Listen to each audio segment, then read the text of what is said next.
So today we are looking at quarter one Q1 results of FY21 for Tata Motors Limited, and there is no big surprise. The company has again made a huge loss. Now, if the company continues to give similar results, company continues to burn the cash at similar rate, the company will go bankrupt in few quarters. But there is small hope for the company.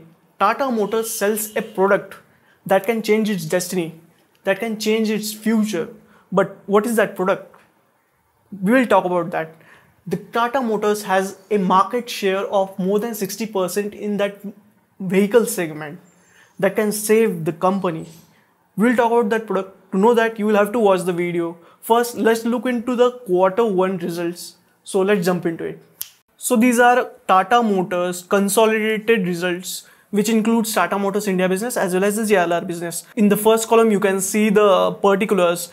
In the second column, you can see it is Q1 results for FY21. In the third column, you can see that these are Q1 results for FY20. And in the fourth column, you can see the year-on-year change, that is percentage change. Now, here they have compared the first quarter of FY21, this financial year, with the first quarter of FY20, that is the last financial year, the first quarter of last financial year.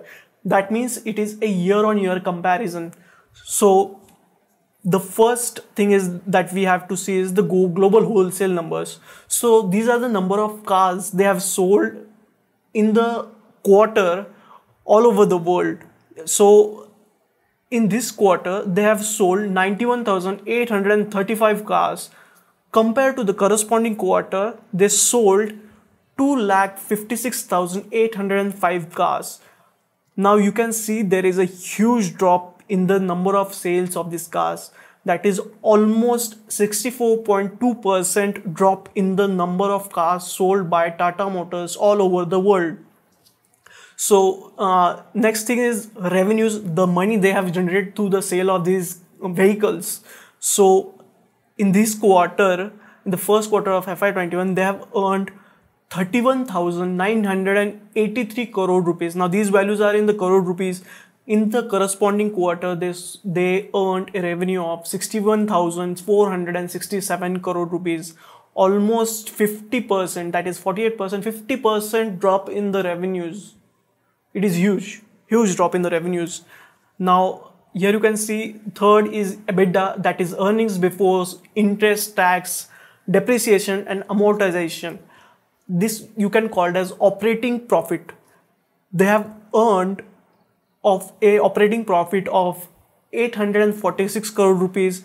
In the last corresponding quarter, they earned a operating profit of 3,754 crore rupees, which was, now they have also given the EBITDA margins, that is operating profit margins. In the last corresponding quarter, it was 6.1%.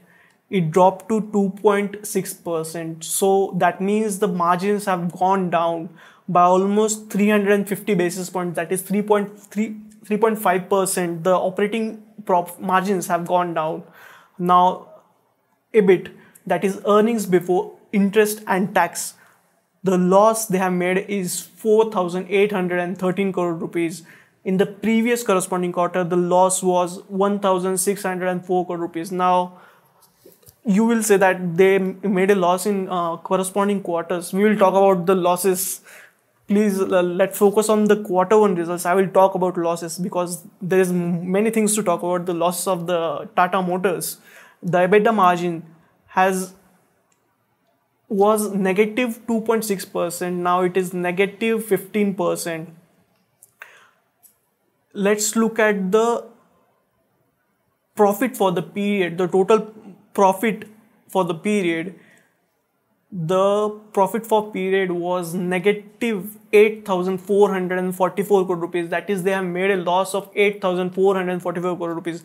If the numbers are in the bracket, that means these are negative numbers. So in the corresponding quarter, they made a loss. They didn't make a profit. They made a loss of 3,680 crore rupees. This time, they have increased the loss. Here at the last, you can see the gross debt figures, net automotive debt figures. The debt has continuously gone up from 2019. It was 1,14,318 crore rupees. In last financial it was 1,24,788 crore rupees. In last financial year it was 1,38,126 crore rupees. What does this mean?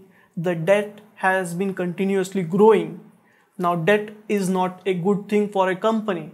If the debt of the company is continuously growing, it is continuously making losses, that means it is a bad situation for the company. It is into a cycle, a vicious cycle of making losses, taking debt and increasing debt, which increases is the interest payment of the company that continuously makes company into a vicious cycle of debt and losses. On the screen, you can see the standalone results for Tata Motors Groups. This is for the business which they operate in India. Now, let's see at these standalone results. As usual, in the first column, they have given the particulars. In the second column, it is Q1 FY21. In the third column, it is Q1 FY20, that is the first quarter of last year. In the fourth column, it is year-on-year change. It is in the percentage terms. They have compared quarter one of this financial year with the quarter one of the last financial year. That means it is year-on-year comparison. So here they have given a breakdown of their sales. Now CV stands for commercial vehicles, PV stands for passenger vehicles, plus the export units. The vehicles they export, this includes commercial vehicles as well as the passenger vehicles.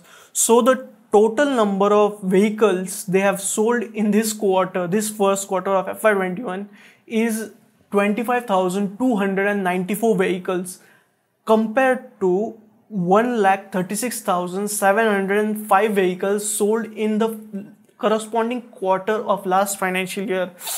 It is almost 81.5% drop in the number of sales of the vehicles.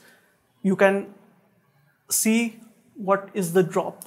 So in the commercial units, passenger vehicle units, we can see here breakdowns. We will not go into the details, but here you can see the numbers. The commercial vehicles, the amount of commercial vehicles, the percentage terms is almost 90% drop in the commercial vehicles. In the passenger vehicles, it is almost 60%. In the exports, numbers are down by almost 80%. Revenues. Now let's look at the revenues. Revenues were 13,352 crore rupees, went down to 2,687 crore rupees. It is almost 80% drop in the revenues. 80% drop in the revenues. EBITDA margins, that is operational EBITDA and EBITDA margins. These are operational profit and operational margins.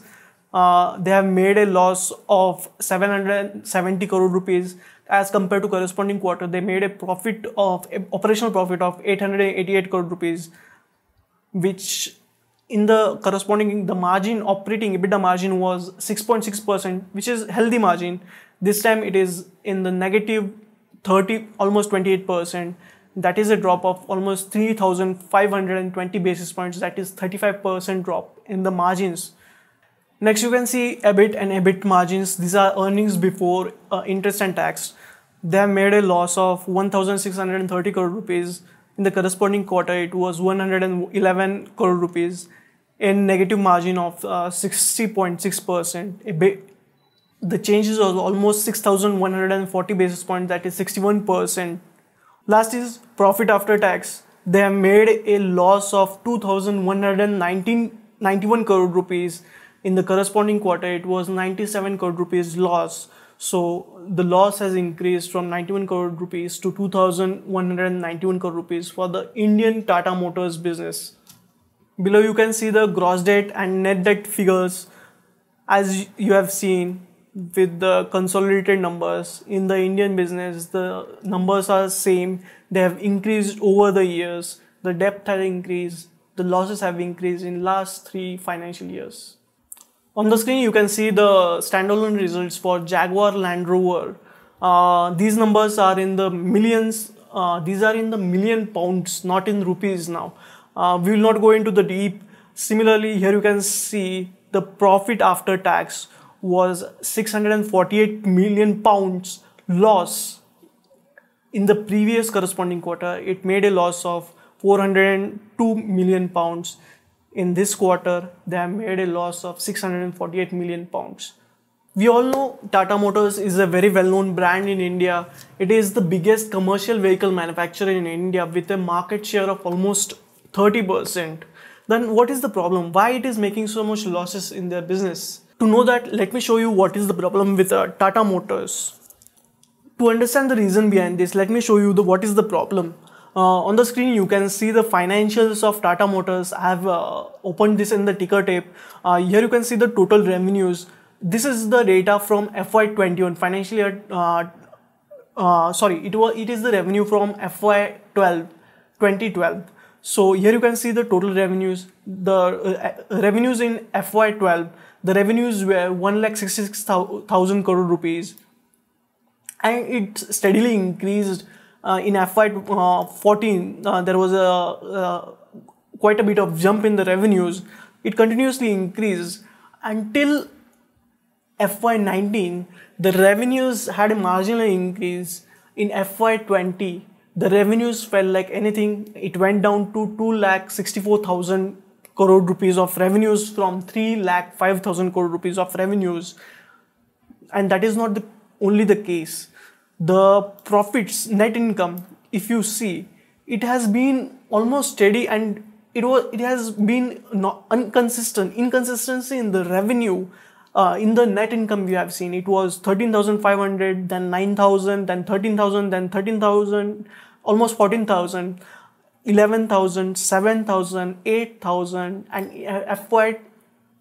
FY19 it booked a record loss of 28,826 crore rupees. Again, in the next, which is last financial year, FY20, it made a loss of 11,070 crore rupees.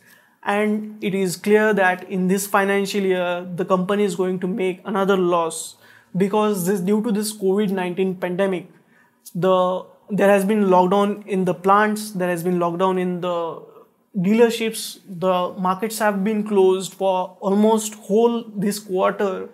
The sales have been 80% down, revenues have been down. The company is going to face a tough situation in this similar financial year. The management has clarified that this is a special quarter, because due to COVID-19 lockdown situations, it was not able to operate, it was not able to produce the vehicles, and also it was not able to sell the vehicles due to the government stipulated lockdowns. So is this a very real situation, or the clear explanation that we are getting from the management? I think so. The Tata Motors business is going from a very difficult times. They are not able to manage the overhead cost from the JLRs, as well as their China business. The China joint venture is barely on the break even. But we will have to see in the next 3 quarters. They are planning to place few plans for that is Charge Plus plans, and many cost saving measures they are taking. They are hoping to generate a positive free cash flows at the end of this financial year. Let's see how they perform. I think it will be very difficult for the investors to believe that they will be able to generate a very good revenues in this very tough situation, where every other top automaker is facing troubles on the revenues. And this is not only in the COVID-19 situation. Before the COVID-19 situation, the auto sector was going down. As I told in my previous video, where I made a video on Maruti Suzuki Q1 results, as I have told, there was a transition from BS4 vehicles to BS6 vehicles. That brought a very big slump in the auto sales. Then the second thing is the EV transformation, electrical vehicle transformation. People are going cautious. People are being skeptical of the ICE vehicles, internal combustion vehicles. And there is a kind of hesitant behavior in the Indian customers, because as I have told, there are infrastructure problems, there are parking problems, there are vehicle operating costs that are not suitable for the everyday middle class customers. So there has to be some fundamental change in the infrastructure. There has to be some fundamental change in the type of vehicles that are produced and are operated. And with that, we can come to the solution which we were discussing at the start of the video. What is that thing that can save Tata Motors? Which is that product that can save Tata Motors from this kind of difficult scenario in a situation where they are not able to sell enough internal combustion vehicles? What is the solution? The solution is EVs, electric vehicles. The Tata Motors have a market share of more than 60%. Let me show you. They have given that in their investor presentation. This is a slide from investor presentation. Here you can see they have given the numbers that market share has increased drastically to 9.5%. This is for the passenger vehicles, but in this quarter the numbers were low for every auto manufacturers, and the actual auto numbers, the passenger vehicle sale numbers were down. So I don't think this number is that relevant because the numbers all over the numbers were low. The interesting thing is that the Tata Motors market share grown to 62% in Q1 FY21 for the EVs. Now already it was 58%. Now having a market share of 58% in anything is a good market share. So in the first quarter of last year, it was 58%. So I can say that even if it was stable, 58% market share in EVs, electrical vehicles, in the market like India, it is a huge advantage. The Nexon vehicle, now I have seen a few pictures of that vehicle. I have seen the statistics. Let's see. We are going to see in the video. These vehicles will be the future of Tata Motors, and I think they should be focusing on producing the infrastructure for the electrical vehicles. Let's see at the Nexon vehicle. On the screen, you can see the Nexon EV, the electrical vehicle that Tata Motors manufactures and sells. The Nexon EV has a electrical range of 312 kilometers. Now it is an approximate range of the vehicle. With the fast charging 0 to 80%, the battery can be charged in 60 minutes. These chargings are not available at your homes, but these are available at the company's charging stations, and they give a battery and motor warranty of almost 8 years to 1.6 lakh kilometers.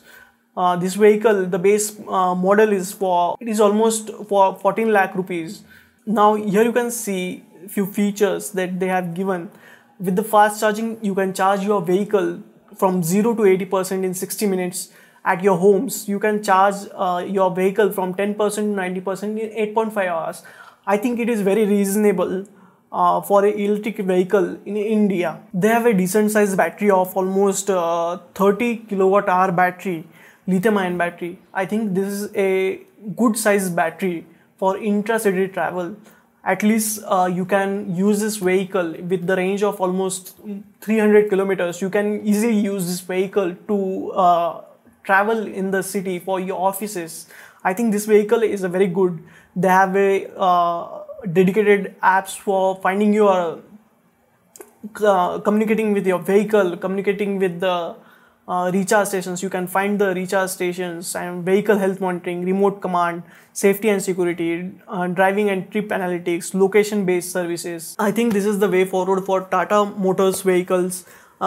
If they focus on electric vehicles, the future for Tata Motors is bright. If they focus on electrical vehicles, building a dedicated supercharging network in India, they have a network. Here you can see the charging locators. Let us see the charging locators. So it is not a huge network, but you can see number of stations in Mumbai as well as Pune, where you can use this vehicle efficiently for the intra-city travel. They have also few stations in Delhi and supercharging stations all over India. These are not in the huge numbers, but definitely this is a good start. If they focus on building a good network, people will have confidence in the EV vehicles, because they can use this for the travel from major cities. That will be very beneficial for the boosting the sales of EVs and making incremental improvements in the EV products will be beneficial because we are definitely going from internal combustion vehicles to the electrical vehicles, and I think Tata Motors has an advantage over other auto manufacturers by having a market share of almost more than 60%. This gives an advantage for Tata Motors, and this is why I believe Tata Motors can recover only if they focus on their EV business. If they focus on building a charging network, they will definitely grow in their EV business. So hope you have understood about the Q1 results of Tata Motors. This time is very difficult for the company. It has to optimize its business. It has to start generating positive cash flows, start generating profit, and reduce its expenses. If it is done, the company will survive in next going forward years. But definitely, if you are an investor, if you are planning to invest in this company, this video has definitely added some knowledge to your brains. If you like this video, if you find this video interesting, please share this video on your Facebook pages, WhatsApp groups, any other social media that you use. That way you are not only helping me, you are helping your friends and family. That way you are doing something good. If you are new to the stock markets, I would recommend opening your Demat and trading account with Zerodha. Zerodha is India's leading discount broker with state-of-the-art setups for investing and trading. There is a link in the description. Click on the link and you will be directed to the account opening page where you can easily open your Demat and trading account with Zerodha. I try to create simple videos with decent quality. If you like this video, let me know in the comments, and if you want more videos from me, consider subscribing my channel. That's it for today. It is always great to learn something new, so keep learning. Bye bye.